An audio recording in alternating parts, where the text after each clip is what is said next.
Hey, good morning everyone. It's Audrey Stitchy Witch 42. It is Friday, the 7th of September. Only a week since my last update. Wow.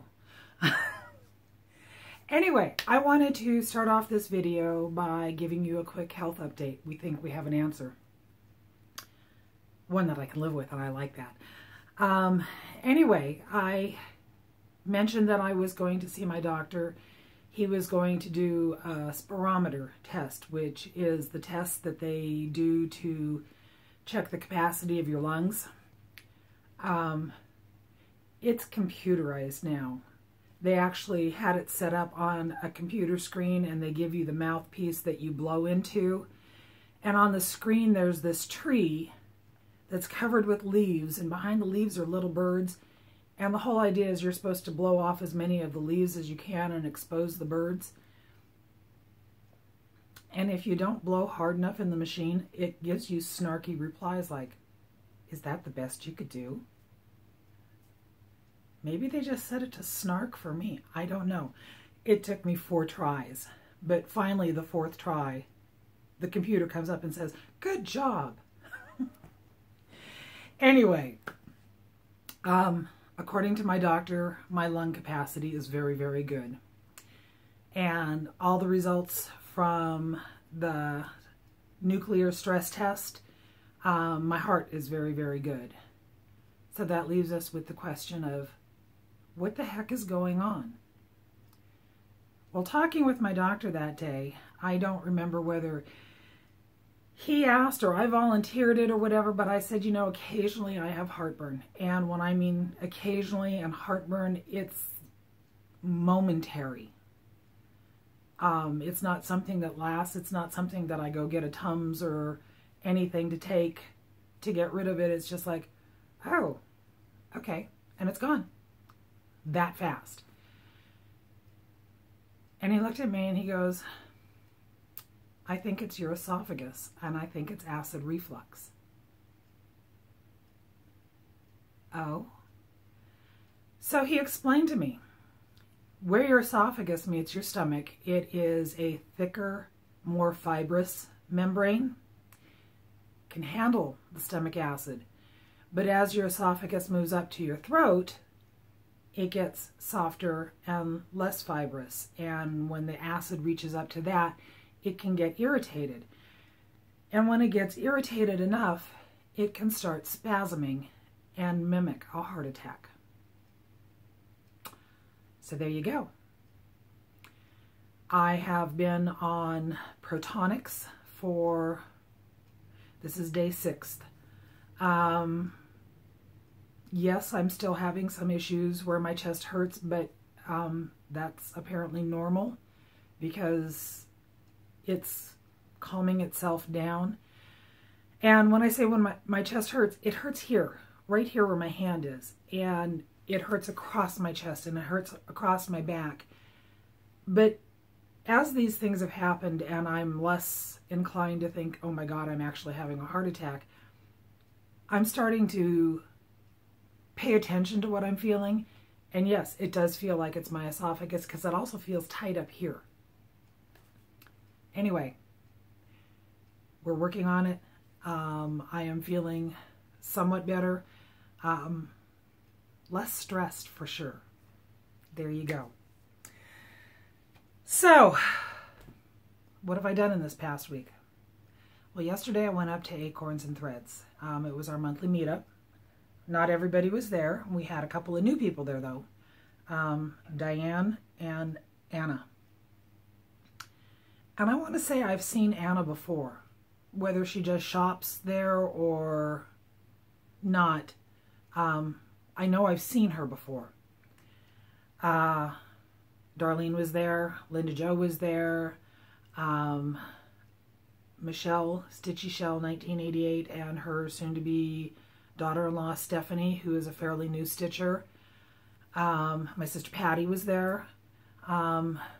The other 2 Michelles were missing, and so were Lisa and Lori. Life. We get up there when we can, we don't. And when we don't, we don't. So yeah, we had a nice little meetup. I wasn't there too long because I had plans for yesterday evening, but I did do some shopping. And here, I'm going to show you my one and only fully finished item. Again, if you follow me on Instagram, you've seen it, but I finished my bag for my Stash Enabling Sampler by Beth Twist, my Acorns and Threads sampler. And the reason I'm showing it is because Helga Marie, who is it pronounced qallieg? Qallieg, on Instagram, asked to see the inside of it. So, just a moment, Helga. Hold on, I'll get there. Because I got goodies in it, and I got to show the goodies first. Darlene brought me a couple of Q-snaps. Apparently she doesn't like them. I love them. Can always use more. Then, while I was up there, I bought this little ology, Nevermore. Okay, you see the picture on the front of it? The pattern on the back is 1/4 of it. So as you stitch it, you have to rotate your pattern to get all 4 of these. And I bought a piece of fabric to stitch that one on. Yes. This is a Cashel linen in flax. And then I bought a Ink Circles Stitchy box, a little Batty, because it's September, people. It's pre-Halloween. It's get your Halloween on now. Yeah. And, oh, you don't need to see my receipt. And I bought a piece of fabric for that. This is a Belfast linen 32 count in stone gray. Those are my purchases. Okay, Helga, this is the part that you want to see. I am not a seamstress. I can sew. Keep that in mind for later on in the video. I can sew, but I do it the most half-assed way I can. And seriously, it's true. I decided that I wanted to make a bag. So I went to Joann's and I bought this white fabric, which is actually a white denim. Bought way too much because I don't measure things ahead of time. And then I bought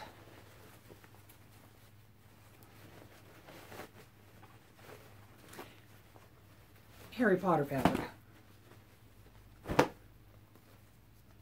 The newspaper. The Daily Prophet. So, it's fully lined. How did I make this?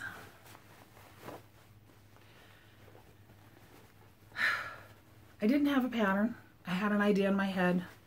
I thought about it for a bit and I figured, how do I do this? So, for me, what I did is I wanted to make sure that I could put a magazine in here. So I needed it to be larger than 8.5 by 11. So I know I cut a piece of fabric that was 12 inches wide, and I'm thinking 15 inches high. Maybe. I didn't write things down. I'm not a seamstress. I cut 4 pieces of material the same size. 2 of the white denim, 2 of the Daily Prophet fabric. Then I took my stitched piece here and I turned it over and I did a stitch all the way around the front so that I had nice edges on my stitch piece. And basically I appliqued this to one of the pieces of white denim.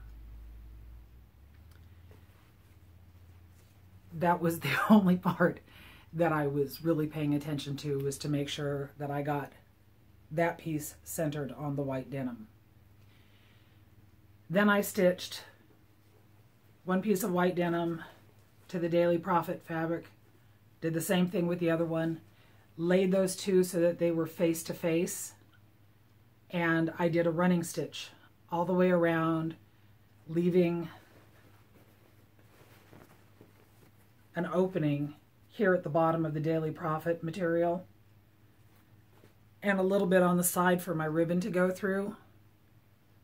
And then I turned it inside out, did a running stitch across the top of this because it's inside my bag, and if anybody's going to look at it, they're going to know that I stitch like crap because it's the way I sew. I'm not a seamstress. I make things work. There's also the times that things don't work. So anyway, it just folds inside out. I ran my ribbon through there, and there you go. I couldn't find a pattern for it, and I know that there's probably a better way to do this, but it's simple and it works, and it's now my bag to take with me to Acorns and Threads and put my goodies in. So, there you go. That's it. So, I don't know if you notice this thingy. I gotta go that way. That is my piece that I stitched for the Edgar Allan Poe Stitch Along months and months ago. My little drum that I made, and I put it in the bird cage with the little lights on. And I had posted a couple of videos on Instagram that the lights were coming on and we couldn't figure out why. It happened 3 different times. And each time it happened, Mark thought that I was doing it with a remote. We figured it out. Mark was actually doing it with the remote. This is the remote for my television. It has these 5 buttons up here: auxiliary, DVD, audible, TV, and cable. And then this one is the power button, and this one is the system button. Most of the time, this remote is set up just on the television, so when you hit the power button, it turns on the TV, right? Well, sometimes when you're tired, you hit this button instead, and it runs. It channels through each of those, and apparently somewhere in that is the same frequency as the battery pack for this. Mark was turning it on using our TV remote, and we didn't realize it until it happened with both of us here. So I'm kind of sad. It's not a spirit. I was kind of hoping. Yeah.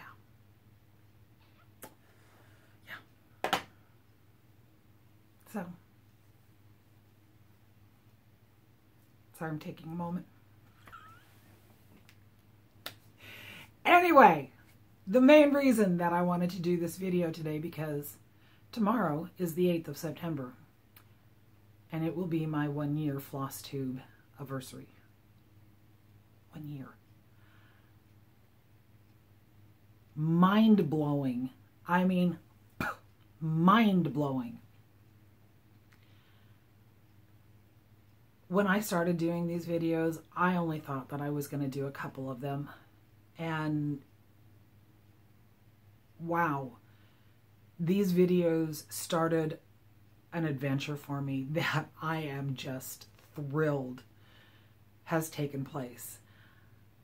You know, it started by watching people and finding out that there were other people in this community who love their cross stitch as much as I do and were willing to share their love for this. And then over this past year, it's been watching new people join the floss tube community and put out first videos and share their story and their love for this. And it has just been so much fun watching everything on floss tube. And then the other part of that is I've got to meet so many people in person that do floss tube videos. Our meetups at Acorns and Threads started because of floss tube. Lisa Smith, Kindred Stitcher, contacted me and said, hey, I'm going to be at Acorns and Threads on this day, and Michelle Garrett, Bendy Stitchy, is going to be there too. Would you like to join us? Yes. Then she texts back and said, hey, I found another person who does floss tube videos. Her name is Linda Jo. She's pretty southern. She's going to meet up with us too. And that was the start of our meetups at Acorns and Threads. Michelle Marr, who is Romantic Tangles, has been at almost all of our meetups. We have had people come to Acorns and Threads because we talked about it on our videos. Shelly, Key X Stitch, has been there. She has known Darlene before, who's there almost every single time.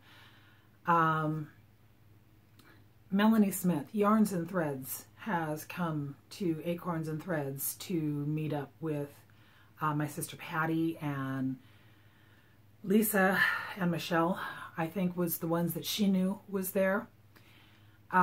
Christine Stitches All the Things has come to Acorns and Threads. Holly and Anita have come to Acorns and Threads, and we've gotten to meet them. I was up there and I got to meet McKenna, Stitching in Sequins. And because of the meetups, the stitching weekend at Lisa's house, I got to meet Michelle Rudy, Farm Girl Stitcher. None of that would have happened without FlossTube. And it just kind of blows me away that my world has expanded because of FlossTube. And I have met some fantastic people because of FlossTube. And it started a year ago tomorrow. So I want to do a giveaway. It's a two-part giveaway. First of all, I purchased a $25 gift certificate at Acorns and Threads, and Janine and Jolynn know about this. So that will be half of what you can get, which means that you're going to have to call Acorns and Threads and let them know what you would like to spend the $25 on. They don't have a website, so you're going to have an idea of what you want, and they will help you find it. Janine has so much stuff in that shop that if she doesn't have it, she'll order it for you, but she has so much stuff in that shop. She has fabric, she has floss. If you've watched any of Linda Jo's videos where she shows you Acorns and Threads, you've seen it. There's a lot of stuff in that little shop. And you'll get a $25 gift certificate to spend in that shop. They've got the gift certificate. I have to give you the password to get the gift certificate. So don't try calling them and getting it without me, because they know. I have to call and give them your name, and you have to give them the password. Okay? The second part of my giveaway is that I'm going to make you a project envelope. I'm going to use Vanna's tutorial, and I'm going to make you a project envelope, and it's going to be a nice project envelope because I'm actually going to take time to sew it correctly and not make the mistakes that I generally do when I sew things. It'll be nice, I promise. I promise, it'll be nice. And I'm going to fill it with some goodies for you too. So, how do you enter for this giveaway? Well, you have to be 18 or have your parents' permission. You don't say giveaway. You have to be a subscriber. This is open worldwide. I will ship anywhere. With the gift certificate for Acorns and Threads, I'm paying for shipping, so you have the full $25 to spend because I'm paying for shipping for everything, okay? 2 questions you have to answer if you want to enter for this giveaway. The first of all, are you a subscriber? I hope the answer is yes. But that's the first part of the question for the giveaway. The second part is, what's your favorite color? I need to know this so that I can find things to put in that project envelope I'm going to make. So there you are. Today is Friday, September 7th. I am going to keep this open for 2 weeks. So it will close on Friday, September 21st. And then the video I do right after that, I will announce who gets all the goodies and give them the password to collect the gift certificate at Acorns and Threads. So anyway, short and sweet little video. Of course, mine are always short. Sweet? I don't know. They are. They're videos. Looking in my camera and my hair looks like today. Yeah. But oh well. It's me. It's live. It's personal. It's real. Have a great week, everyone. Stitch all the things, do all the things. Live long and prosper. Bye-bye.